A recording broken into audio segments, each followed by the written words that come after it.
What's up, YouTube? This is MWPerry 2009, aka SexyDreamPirate, coming to you live from my wonderful living room at, 2:45 on Sunday morning. Very, very early.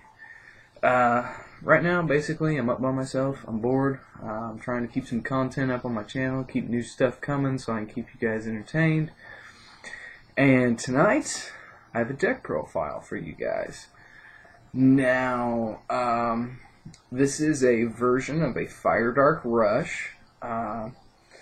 It's what I would like, what I'm going to go ahead and call for now a delayed rush, as in it doesn't run the fire and darkness 1-drops that die and are forced to swing for shields.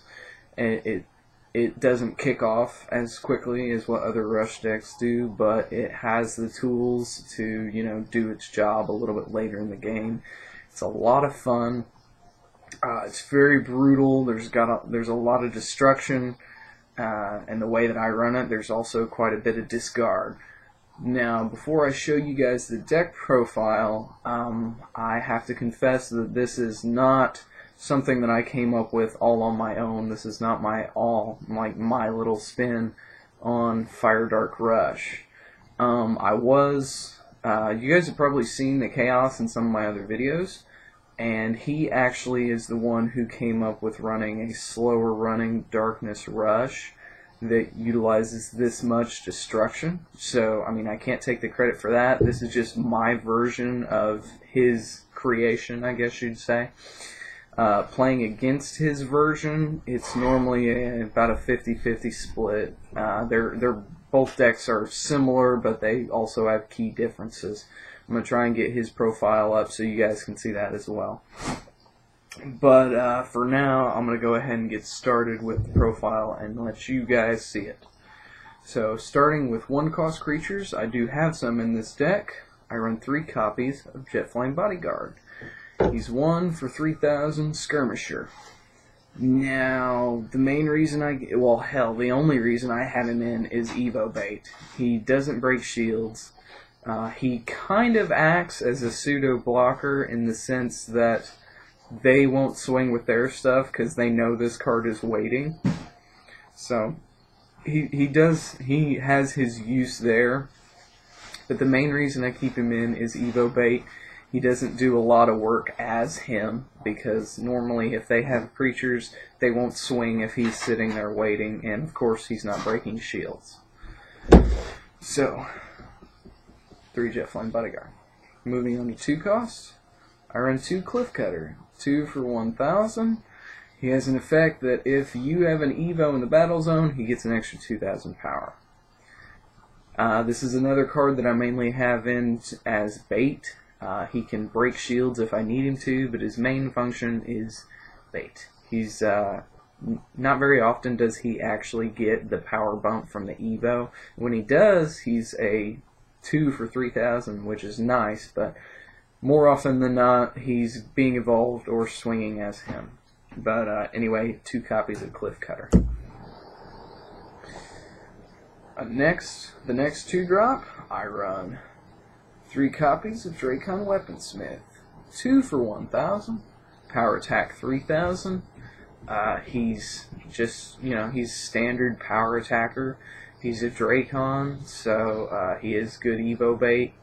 But as far as attacking goes, he swings big and dies real easy. A lot of times what I find myself doing is I drop them in on turn 2, and by turn 3 they have, a 2 for 2 or a blocker skirmisher, something that can take him out. So a lot of times I don't swing with him on turn 3 just because, I can't really get the job done with him. So, if the field is clean, I will, but most of the time I'm not swinging with him, at least not really early game. That's part of one of the reasons why I'm calling this a delayed rush. Anyways, 3 copies, Drakon Weaponsmith. Now, moving on to my next 2-cost creature, finally seeing a little bit of darkness in this deck. I run 3 copies, Gigazanda, or Giga Panda. 2 for 2,000. You know, he's standard Chimera bait. He's not lacking any power. So, I mean, he's just a good, solid, all the way around card. This deck really wouldn't run right without him. Whether he's being charged as mana or playing on the field or being evolved, he plays his part and he plays it well. If there was a 2 for 2,000 fire card that's a Drakon, you know, I like just the average, nothing special, vanilla over the power attacker a lot more. But yeah, I've taken to calling him Giga Panda, both because, well, originally Thunder Sultan said it in one of his videos, and I think it's catchy, and also I nicknamed my girlfriend Panda a long time ago, so it makes me think of her. As long as I've got her with me, I'm gonna win. Anyway, next 3 cost. Laser and Drakon, 3 for 4,000, Double Breaker 2,000, or sorry, Double Breaker and Power Attacker 2,000. You know, he's a really good turn 3 play if you need him to break some shields real early. He's a Drakon, so he's got tons and tons of bait. The attack is nice. It sucks that he gets hit with Tendril Grasp, but he is taking another card with him, so that's okay. Overall, it's a good card. It's something that personally I found it's not the best option to drop him in on turn 3 and start swinging. I prefer to drop him in on turn 4 and evolve him off of turn 4, do a Jetflame Bodyguard and then a laser arm right on top of it, or maybe even a little bit later in the game. I found that it works a lot better than just giving them a card advantage really quickly. But yeah, I run 2 of them. I don't have a lot of Drakon bait in this deck, so I don't run 3. Plus, the more evos and spells you add, the more chance of you know, opening hand and getting nothing but spells and evos, and that is so hard to recover from. So, I only run 2 copies. And it's working well. I wouldn't add 3. Anyways, moving on to our next 3 cost. Gigastand. 3 for 2,000. Another solid Chimera bait. I love Discard. If any of you have watched any of my other videos, you can tell that I love Discard. It's so brutal, so hard to deal with. Discarding cards works well against rush, control, aggro, any deck. Yeah, anything that you're playing, especially right now, discarding is just so brutal. I love it. It's so hard for your opponent to recover from. Plus, as I said, he's really good Chimera bait, and he can also swing for shields. Plus, with this card on the field, I've found that my opponents normally basically put a bullseye on him, and by attacking with him or by positioning him in a place where he can be attacked or be blocked, people will normally jump at the opportunity and leave themselves open. So, I mean, Gigastan, it's really versatile in its use, and it makes your opponent think a lot, and the fact that it's a Chimera, I mean, the list goes on and on for how good this card is, especially in this deck. Anyway, last 3 cost creature, another Darkness. I run 2 copies of Skullcutter. 3 for 1,000 Slayer. Now, at first, I wasn't running this card. I had some slots open, and I tried Blaze Belcher, I tried Locomotivator, I tried other things, but I found this to be the most useful. Since I'm running a slower running rush, I'm not running out of cards quickly, so I'm not having to break my own shields to supplement my hand. So Locomotivator isn't really working in this particular deck. Plus, this Skullcutter, just like Jetflame Bodyguard, kind of acts as a good solid. He's kind of a pseudo blocker. You know, people can, if somebody drops an Evo Tats on the field, if they don't have blockers especially, they're not going to swing with him if you have Skullcutter out. They don't want to lose him that soon. You know, they're going to try and get Skullcutter out of the way. So, in that sense, Skullcutter can also be a pseudo-blocker. Plus, whenever you are ready to use him, you know that he's taking something with him if you attack a creature, and if you're attacking with him early game and they have blockers out, 9 times out of 10, they still won't block this guy. They'll let him go. So, I mean, the playability of Skullcutter, especially in this deck, is really useful. I doubted it first, I tried other cards, and just Skullcutter came out on top.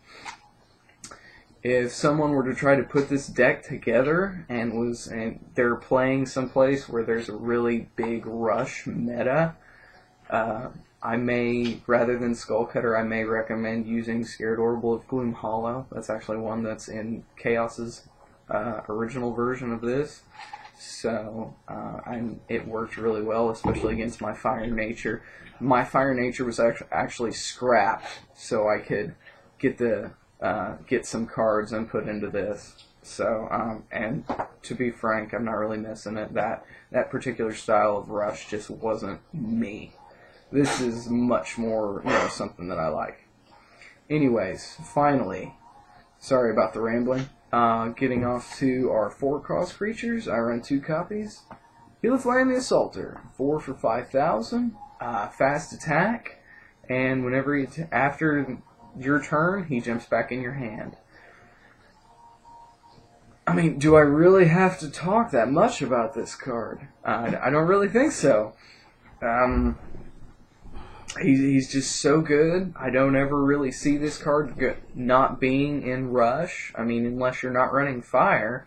But I think Gilaflame's always going to be in Rush. The fast attack makes him, unpredictable. Your opponent doesn't really know what to do unless you hit a shield trigger. And there's a decent amount of shield triggers that still don't hit this guy. But unless you hit a shield trigger or your opponent's playing Darkness, there's no way to deal with him. Unless I've actually, dropped him in and swung with him just to get them to block with Grand Gear so I can swing with something else. Or, plays such as that. But most of the time, I mean, Grand Gear is just going to continuously Gilaflame is just going to continuously put pressure on the field. So, amazing in Rush. I only run 2 copies. I don't want 3. I have a 3rd that I could add in if I wanted it, and it's just that would be too many high-cost cards in a Rush deck. I don't really need it, so 2's good for me. Moving on, 4-cost. I run 2 copies of Fumes, 4 for 2,000. More discard, more mean brutality. I love it. I don't run Spectre Claw, but I mean my discard section in this is pretty much spot on with my mono dark. I'm just using discard, especially on turn 4, since you're not giving them a card advantage by breaking shields. Not with this particular deck anyway. They're starting to run low on cards on turn 4. Unless they're playing something with water, something major control. So Fumes, his effect definitely comes into play a lot. Gets rid of some stuff that I just really don't want to deal with on the field. So, as I said, discard works so well, and this deck is just discard and destruction everywhere. This Rush deck has almost twice as much destruction as what I run in my mono dark, if that tells you anything. Anyways, 2 copies of Fumes. Next 2 cost. 2 Screeching Scaradorable. 4 for 3,000. Has an effect called Sonic Blast. When this creature enters the battle zone, choose target enemy creature. If it's level 2 or less, banish it, otherwise it can't block this turn. Now, it's really good Chimera Bait. And the effect definitely gives it some all-around playability, whether you're playing against Rush or Control or whatever. I mean, the effect is very good on it. It's got some good low-level banish to get rid of Evo Bait. It's got, something can't block this turn, so that can allow you to sneak in and swing for game. There's just options all over the place with this card.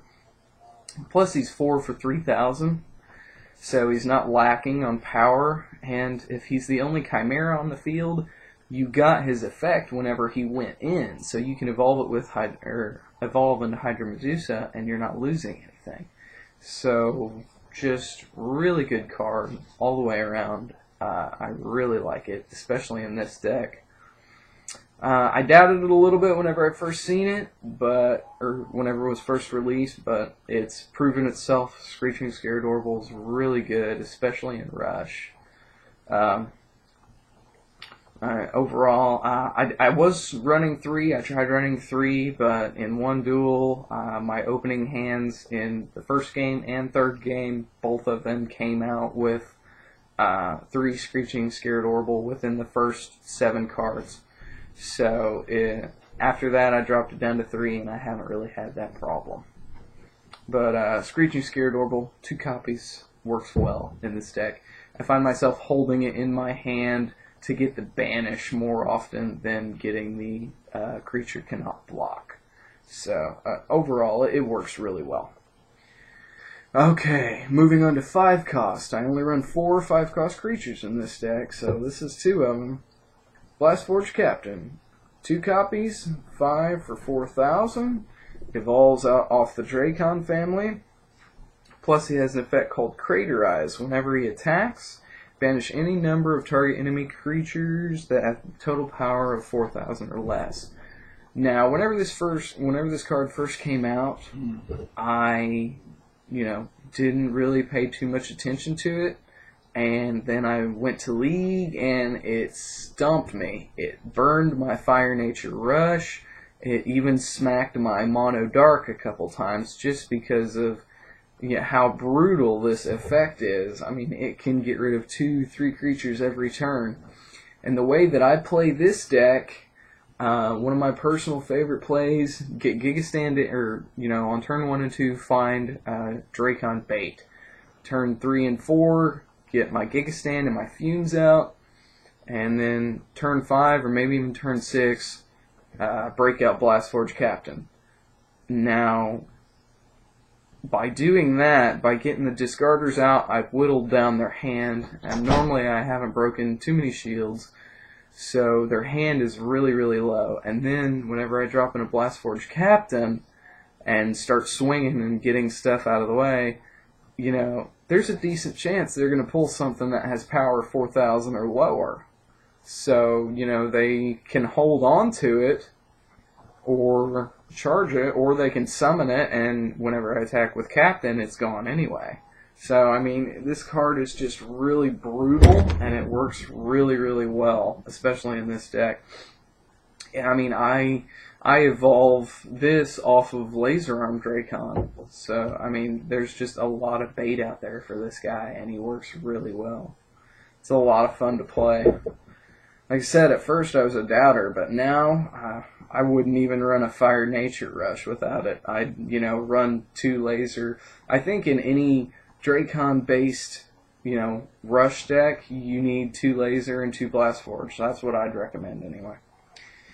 Anyway, moving on to the last creatures of the deck. 5 cost, 2 copies, Hydra Medusa, 5 for 5,000. Chimera Evo. Whenever he goes in, banish anything. I mean, it's a terror pit on wheels. Everybody knows how good this card is. A lot of times I find myself holding on to him as well, rather than terror pit, and dropping him in to burn the big blocker, Earth Stomp Giant, Flame Spike Tetsurian, any of those. So, I mean, Hydra Medusa, its effect sees a lot of use. His 5,000 power gets quite a bit of use as well. So, just all around solid card in this deck. That's all for my creatures. Let's see. 5, 6. I run 28 creatures in this deck, I believe. Let me check my count one more time. Yeah, 28 creatures. So I'm a little spell heavy with 12 spells. It's a little heavy for me, but so far in testing it works out. You know, maybe when we get OP and I start to see a little bit more competitive level play, you know, maybe that'll change. But for now, 12 spells. Starting out with 2 cost. Rush doesn't run correctly without it. 3 copies of Comet Missile. 2 Shield Blast. Destroy blocker. You know, simply done. Destroys any blocker. No power limit. It's really nice using this card to get rid of Grand Cure or, you know, Keeper Twilight, any of those cards. Or Ravu the Stormbringer. You know, there's just a lot of uses, especially in Rush, for Comet Missile. Anyways, moving on to 3 costs. I run 2 copies of Heatseekers. 3 for 3,000. One of the reasons I run 2 copies is, well, first of all, I don't really need 3 copies. I have a lot of removal options already. I mean, I could run Black Feather in this deck if I could find the spot and just, you know, draw so much. It would just be unfair. But I've got a lot of removal options, so I don't run 3. Running 2, I get what I need. You know, I normally only need to play 1. A lot of the time, you know, I make my turn 2 play, I make my turn 3 play, and then on turn 4, if I don't have a 4-drop, Heatseekers normally gets played so I can keep their field clear. So, you know, that's my main use for it. It does see some action in this deck. It's pretty important. So, 2 copies of Heatseekers. Moving on to 4 costs. Now, it wouldn't be a Darkness anything without 3 copies of Bone Blades. 4, banish target enemy creature level 4 or less. Shield Blast. Sees so much work getting rid of Laser Arm Drakon, getting rid of Bronze Arm Sabertooth, getting rid of Gilaflame, Frogzuka. The list goes on and on. It's just Bone Blades. It was good in 3 Rise, and then when 4 Evo came out, this card is just tearing it up now. It's so good. And running 3, it ends up in my shield zones quite a bit, at least 1. Now, moving on to 5 cost spells. Run 2 copies of Tornado Flame, 5 for 5,000, Shield Blast. Sometimes, you know, they're running, I haven't seen anybody doing it, but I mean, you know, there's cards out there that are level 5, and, you know, they can't get hit with Bone Blades. Well, Tornado Flame is what that stuff is for. You know, Scaradorable the Hunter, for example. You know, cards such as that they're, you know, they're level 5 or level 6, but their power is 3, 4, 5,000. That's where Tornado Flame comes in. I only run 2 copies because 9 times out of 10, Bone Blades is going to do the job that I'm needing done rather than Tornado Flame. But overall, it is a nice shield trigger to have in a pinch. Moving on to my next card in the deck, and my last 2. I run 2 copies of Terror Pit. 7, Shield Blast, banish anything. I love this card. Everybody loves this card. It has 1,000,001 uses. I don't ever see it going out of style. You know, banish anything, man. You just can't beat it. I don't run 3 copies. I don't run 3 copies in this. I don't run 3 copies in my Mono Dark. I don't need to. I don't have to have them in my shields. If they're in my hand, especially early game, at least one of them is going into the mana zone because I have so many removal options already, and they can only play so many finishers in one deck before, you know, they're not effective. So just overall, I don't need 3. I don't want 3. I have a 3rd if I want to slip it in, but 2 is plenty. Well, for this deck anyway. Now, as I said before, it's 12 spells to 28 creatures, so it's a little high spell-wise, but normally, even if I draw a handful of spells, I can recover pretty easily just because it's all removal. There's 21 fire cards to 19 darkness, so it's very well balanced, a lot more well balanced than, you know, what it originally started out. It originally started out pretty fire heavy and not, you know, not near as much discard and stuff like that, but, you know, I tweaked in my own special way to get what I needed, and it's working out really well. Now, whenever I started the video, I said that this was what I would call a delayed rush, rather than, you know, the quick burn through cards real fast, break all 5 shields, swing for game by turn 4 or 5. I play it as a delayed rush. I don't have any turn 1s that swing, and normally my turn 2s don't. Basically, what I like to do is I like to get a really strong field presence and, you know, make my turn 2, 3, and 4 plays to whittle them down from cards to get rid of their field presence. And then, you know, on turn 5, I'll lay bait and evolve in the same turn and then smack for everything. You know, wipe all the shields, just go crazy. So, I mean, that's the particular play style that I like with this deck, and it works really well if you run it like that. I tried running it with Blaze Belcher, I tried running it with Giga, some of the faster cards, and it wasn't me, and it wasn't really working. To be honest, in this deck, I don't want to be giving them a card advantage early. I want to be whittling them down with the discard and the destruction with the creatures, you know, the creatures that have effects when they drop in. And then, whenever they're out of tools to use against me, then I break all 5 and fill their hand. But, anyways, that's what I meant whenever I say this is a delayed rush or a slow-moving rush. It works better if you know, sit on the fence the first 2 or 3 turns and just summon. But, anyways, that is my Fire Dark Rush.